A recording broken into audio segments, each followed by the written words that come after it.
ভাইরা আমার, দোয়া করার ব্যাপারে আমাদের একটা ভয় আছে, একটা আতঙ্ক আছে। আতঙ্কটা কি?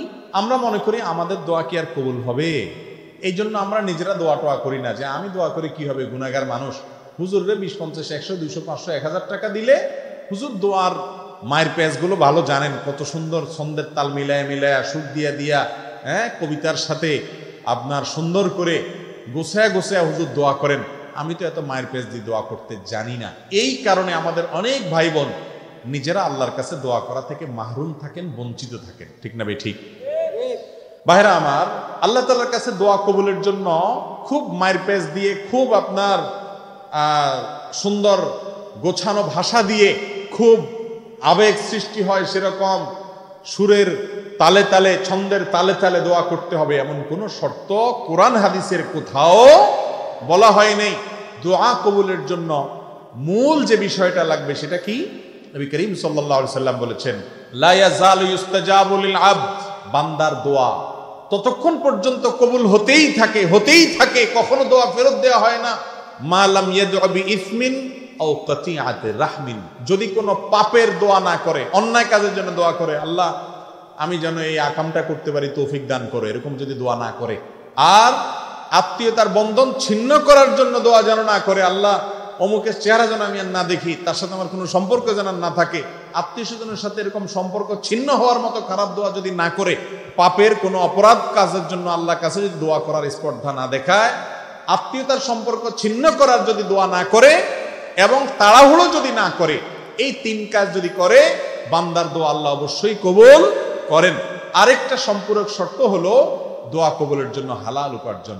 যার উপার্জন হালাল, যার দেহ গঠিত হয়েছে হালাল খাদ্য দ্বারা, আল্লাহ তাআলা তার দোয়া ফেরত দেন না। আপনি দোয়া করতে চান, হালাল উপার্জনটার দিকে খেয়াল রাখেন। দোয়ার শুরুতে আল্লাহর প্রশংসা করেন, নবী করিম সাল্লাল্লাহু আলাইহি ওয়াসাল্লামের প্রতি দুরূদ প্রেরণ করেন, আল্লাহ আপনি তার প্রতি রহম করেন, এভাবে দোয়া করেন। এরপরে যত বৈধ চাওয়া আছে সেগুলো পেশ করেন। দোয়া করে শেষ করার পর কবুল হলো না কেন, দোয়া এখনো কবুল হয় নাই, অস্থির হবেন না। যদি অস্থির হন, তাড়াহুড়া করেন, তাহলে সেই দোয়ার কোনো লাভ আপনি পাবেন না। দোয়া কবুলের 3টা ধাপ আছে ভাই। একটা ধাপ হলো আপনি যে জিনিসটা চাইছেন হুবহু সেই জিনিসটাই পেয়ে গেলেন, এটা একটা। আরেকটা হলো যে জিনিসটা চাইছেন সেই জিনিসটা পাইলেন না, তাহলে কি পাইলেন? অন্য আরেকটা পাইলেন। অন্য যেটা পাইছেন সেটা আপনার আল্লাহর কাছে চান নাই। অনেক সময় সন্তান, ছোট বাচ্চারা মা বাবার কাছে যেটা চায় তার চাইতে দরকারি জিনিসটা তার দরকার আছে, সে বুঝে না, তখন মা বাপ ঠিকই যেটা দরকার সেটা দিয়ে দেয়। ঠিক না ভাই? ঠিক। ঠিক একইভাবে আমরা আল্লাহর কাছে একটা জিনিস চাই, অনেক সময় মনে করি এটা পাইলে মনে হয় সুখের সাগরে ভাসবো, এর চাইতেও দরকারি একটা জিনিস আমার দরকার, সেটা আমার মাথায় নাই। আল্লাহ তাআলা দেখা যায় আমার ওই দোয়াটা কবুল না করে, অর্থাৎ যেটা চাইছি সেটা না দিয়ে তার চেয়ে দরকারি একটা দেয়। এটাও এক প্রকারের দোয়া কবুল।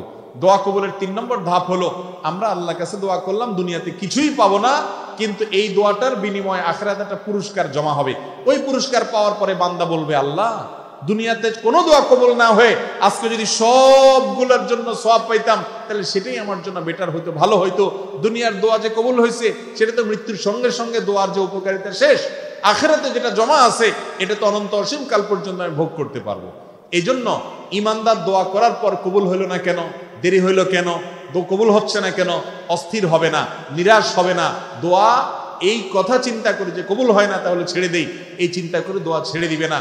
এরকম যদি দোয়া করতে থাকে, আস্থা থাকে যে দোয়া কখনো বিফলে যাবে, আপনার যদি হালাল উপার্জন থাকে, আপনি যদি হালাল ভক্ষণ করে দোয়া করেন, আপনি যদি আল্লাহর কাছে হারাম কোনো দোয়া না করেন, আপনি যদি দোয়া করার পরে হুলস্থুল না করেন কবুল হলো না কেন এই কথা বলে, আপনি যদি আল্লাহর কাছে কায় মনোবাক্যে, অন্তরের গভীর থেকে বিনয়ের সাথে, মনোসংযোগের সাথে, খুশুর সাথে, আন্তরিকতার সাথে আল্লাহর কাছে যদি দোয়া পেশ করেন, দোয়াতে যদি নবী সাল্লাল্লাহু আলাইহি ওয়াসাল্লাম দুরূদ পেশ করেন, আল্লাহর প্রশংসা করেন, আপনার ওই দোয়া গুলি মিস হলেও মিস হওয়ার কোনো কারণ নাই। আপনি দোয়ার উপকারিতা বা ধাক্কা অনেক সময় অনেক পরে দেখবেন, অনেক পরে দেখবেন। আল্লাহর বিভিন্ন নবী রাসূলদের দোয়ার কথা এই কোরআনে আছে, আল্লাহ রাব্বুল আলামিন উল্লেখ করেছেন। হয়তো কখনো কেউ দোয়া করেছেন কবুল হয়েছে অনেক পরে এসে, আছে না নাই? আমরাও নিজেরা যখন দোয়া করি খেয়াল করবেন, শেখ শাহরাবি রাহিমাহুল্লাহ তিনি একটি কথা বলতেন যে আমরা অনেক সময় দোয়া করার পর দেখা যায় দোয়া করছি আরো 10 বছর আগে, এরপরে আমি ছেড়েও দিছি দোয়া, ভুলেও গেছি দোয়া যে করছি, 10 বছর পরে সেই জিনিসটা পেয়ে গেছি যেটা আমি 10 বছর আগে আল্লাহর কাছে চাইছিলাম। এরকম অনেক সময় হয় কি হয় না? আমরা ভুলে যাই কিন্তু আমাদের মালিক ভুলেন না। এই জন্য বুদ্ধিমান ইমানদার দোয়া করতে থাকবে, দোয়া করতে থাকবে। মানুষের কাছে কিছু চাইলে সে নাখোশ হয়, নারাজ হয়। আল্লাহ রাব্বুল আলামিন এর উল্টা ভাই, যত বেশি চাইবেন তত বেশি তিনি খুশি হবেন, সন্তুষ্ট হবেন। ডিপ্রেশনে ভুগছেন, পেরেশানিতে আছেন, খুব বেশি দুশ্চিন্তে আছেন, কোনো কিছু ভালো লাগছে না, আল্লাহর সাথে একটু কথা বলেন। আল্লাহ, আপনি আমার সৃষ্টিকর্তা, আপনি আমার মালিক, আপনার কাছে আমার ফিরে যেতে হবে। আপনার কত অবাধ্য হয়েছি, কত নাফরমানি করেছি, কত সীমা লঙ্ঘন করেছি, কত নির্দেশ অমান্য করেছি, কত নিষেধ লঙ্ঘন করেছি। আল্লাহ, এগুলোর জন্য পাকড়াও করলে আমার কোনো উপায় থাকবে না। মালিক, এখনো নাকের ডগা নিঃশ্বাস আছে, এখনো ক্ষমা চাওয়ার সুযোগ আছে। আপনি ক্ষমা চাইলে ক্ষমা করে দেন। আমি তওবা করছি, আর কখনো নির্লজ্জ কাজ করব না, আপনার নাফরমানি করব না। আপনি আমার অমুক পাপটা মাফ করে দেন, তমুক পাপটা মাফ করে দেন, আমাকে পাপ থেকে বাঁচায় রাখেন। আল্লাহ, আপনি আমাকে হেফাজত করেন। আপনি হেফাজত না করলে আমি নিজে নিজে বাঁচতে পারবো না। মালিক, আপনি রহম করেন। আল্লাহর সাথে একটু কথা বলেন। আল্লাহর কসম, সালহাতু সঙ্গে বুদি দিল খারাস আজমুদে এক জামানা খাকে বাস। পাথর হয়ে বহুদিন ছিলেন ভাই, একটু আল্লাহর সাথে কথা বলেন, চোখের পানি ফেলেন, দোয়া করেন। বিশেষ করে ভোর রাতের দোয়া, ভোর রাতের দোয়া, এটা গুলি মিস হলে মিস হয় না ভাই। ডক্টর খন্দকার আব্দুল্লাহ জাহাঙ্গীর রহমাল্লাহর এক বক্তব্য বলছিলেন যে আল্লাহর এক বান্দা ঢাকা শহরে তার একটা বড় দামি জমি অ্যাসেট আছে, এই অ্যাসেটটা কেউ বেদখল করে রাখছে, ঝামেলা করছে, কোনোভাবে সমাধান করতে পারছেন না। বিভিন্ন জায়গায় গেছে, তাবিজ কবজ অনেক কিছু অনেকে দিচ্ছেন, কিন্তু উপকারে আসে নাই। তো স্যার রাহমাহুল্লাহর বক্তব্য বলেছেন যে আমার কাছে একবার এসে বলেছেন যে আপনি একটু বলেন তো কি আমল করব। তো স্যার তাকে শিখাই দিলেন যে আপনি তাহাজ্জুদের সময় উঠবেন, আল্লাহর কাছে সুন্দর করে 2 রাকাত করে লম্বা সময় নিয়ে ধীরে ধীরে রুকু সিজদা বড় করে করে আপনি একটু নামাজ পড়বেন। এরপর তাহাজ্জুদের পরে আল্লাহর সামনে পানি ফেলে নিজের অসহায়ত্বের কথা স্বীকার করে, আল্লাহ, আমার কেউ নাই, আমার কোনো বড় পাওয়ারফুল ব্যক্তি নাই, বড় কোনো হ্যালো বলার লোক নাই, পয়সা কড়ি নাই, গায়ের জোর নাই। আল্লাহ, আমি দুর্বল, কিন্তু আমি আপনার গোলাম, একটা পরিচয় আমার আছে, আপনি আমার মালিক, আপনি আমাকে হেফাজত না করলে কেউ করেন না। একটু ভালো করে দোয়া করেন, চোখের পানি ফেলেন, সিজদায় গিয়ে লুটিয়ে পড়ে আল্লাহর কাছে দোয়া করেন। আকরাবু মা ইয়াকুনুল আবদু মির রাব্বিহি ওয়া হুয়া সাজিদ। বান্দা সবচেয়ে আল্লাহর কাছে যেতে পারে যখন সিজদায় চলে যায়, ওই জায়গায় গেলে দোয়া করেন। লোকটা সেভাবে দোয়া করলেন। স্যার রাহিমাহুল্লাহ তার বক্তব্যে বলেছেন যে কিছুদিন পরেই সে লোকটা আমার কাছে এসে বললেন যে আল্লাহ রাব্বুল আলামিন আমাকে অলৌকিকভাবে, অবিশ্বাস্যভাবে আমাকে আল্লাহ তাআলা আমার এই বিপদ থেকে উদ্ধার করে দিয়েছেন এই দোয়ার মাধ্যমে। আমরা দোয়া করবো না আল্লাহর কাছে ইনশাআল্লাহ? দোয়া আজকে বিদায় হয়ে গেছে ভাই, দোয়া আমরা এখন আর করি না। উঠতে বসতে মুখে দোয়া তো পড়বই, আর বিশেষভাবে আল্লাহর কাছে লম্বা সময় নিয়ে একটু কথা বলবো। প্রতিদিন একটা বার অন্তত আল্লাহর সাথে একটু কথা বলতে হবে। চেষ্টা করবো আমরা সবাই ইনশাআল্লাহ। আল্লাহ তাআলা আমাদের সবাইকে তৌফিক দান করুন। দোয়ার ক্ষেত্রে কোরআন এবং হাদিস যে ফরম্যাট শিক্ষা দিয়েছে, সেই ফরম্যাটের দোয়াগুলোকে আপনি যদি করেন সবচেয়ে বেটার, সবচেয়ে উত্তম, কবুল হওয়ার সবচাইতে বেশি সম্ভাবনা। কারণ এই ফরম্যাটটা স্বয়ং আল্লাহর পক্ষ থেকে প্রাপ্ত, রাসূল আকরাম সাল্লাল্লাহু আলাইহি ওয়াসাল্লামের তরফ থেকে প্রাপ্ত। নবীজির সেখানে দোয়াগুলো বেশি বেশি পড়বেন। আমরা অনেক সময় দেখি বিভিন্ন ওজিফার বই পড়ে অনেক মহিলারা, মা বোনরা, দাদি চাচিরা, অনেক মুরব্বীরা, এই সমস্ত ওজিফার বইতে যেসব দোয়া লেখা আছে, এই দোয়াগুলো না কোরআনে বর্ণিত না হাদিসে বর্ণিত। এমনিতে যে কোনো ভাষায় দোয়া করা যায়। আপনি আল্লাহর কাছে বাংলা দোয়া করলেও আল্লাহ কবুল করবেন। আপনার মনে মনে কি বলছেন সেটাও আল্লাহ তাআলা বুঝেন। ওই হুজুর দোয়ার মায়ের পেঁচ বুঝে আপনি বুঝেন না, তারপরও আল্লাহ তাআলা আপনার দোয়া কবুল করবেন। আপনি গুনাহগার, আপনার দোয়া কি কবুল হবে? এই চিন্তা করে যারা দোয়া থেকে দূরে থাকছেন, নিশ্চিত থাকেন আপনাকে দূরে রাখছে স্বয়ং ইবলিস।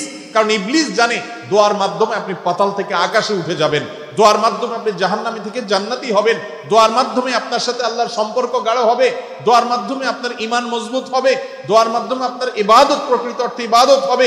এই জন্য ইবলিস আপনাকে দোয়া থেকে দূরে রাখানোর জন্য, দোয়া থেকে মাহরুম করার জন্য, বঞ্চিত রাখার জন্য আপনাকে নিরাশ করে দেয়। বলে যে না, তোর দোয়া কি কবুল হতে, এত পাপ করছস, এত গুনাহ করছস, তোর দোয়া কি কবুল হবে? এরকম ইবলিস বলে কি বলে না? একটা ঘটনা আপনাদেরকে বলি। মিস্টার ইবলিস, শয়তান, সে যত খারাপ, আমরা কেউ কি এত খারাপ হইতে পারবো? কথা বুঝেন নাই? আমরা যত খারাপ হই, ইবলিসের চাইতে বেশি খারাপ হতে পারবো? সেই ইবলিস যখন আল্লাহ রাব্বুল আলামিন তার উপরে অসন্তুষ্ট, রাগান্বিত, আদমকে সিজদার নির্দেশ করার পর সে ডিনাই করেছে, আল্লাহর সামনে সরাসরি বিদ্রোহ করেছে, আল্লাহর হুকুমকে লঙ্ঘন করেছে। এই মুহূর্তে আল্লাহর রাগান্বিত অবস্থায় সে আল্লাহর কাছে দোয়া করে বসছে। ইবলিস দোয়া করছে, বুঝেন কি দোয়া করছে? যে আল্লাহ আমাকে আনজিরনি ইলা ইয়াউমি ইউবআসুন, আল্লাহ আমাকে সুযোগ দেন, আমার হায়াতটা বাড়ায় দেন, কিয়ামত পর্যন্ত যেন মরণ না হয়, শয়তানি যাতে কিয়ামত পর্যন্ত করতে পারে, হায়াতটা বাড়ায় দেন। এ দোয়া কে করছে? ইবলিসে। কার কাছে করছে? কোন টাইমে করছে?